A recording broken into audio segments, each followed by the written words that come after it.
এই দোয়াটা যে পড়ে আজান শোনার পরে বিষ্ণু সাল্লাল্লাহু আলাইহি ওয়াসাল্লাম বলেন হাল্লাত লাহু শাফাআতি ইয়াউমাল কিয়ামা, কিয়ামতের দিন তার জন্য সুপারিশ করা আমি নবীর জন্য ওয়াজিব হয়ে যায়। যারা পড়েন না পড়বেন।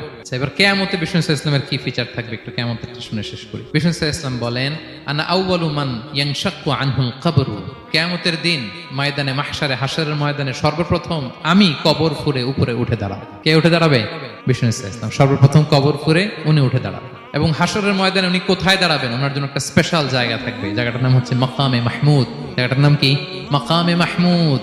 ওইখানে বিষ্ণু সাল্লাল্লাহু আলাইহি ওয়াসাল্লাম মাকামে মাহমুদে দাঁড়াবে। আল্লাহ তাআলা বলেন ওয়ামিনাল লাইলি ফাতাহাজ্জাদ বিহি নাফিলাতাল লাক আসা আইয়াবআসাকা রাব্বুকা মাকামান মাহমুদা।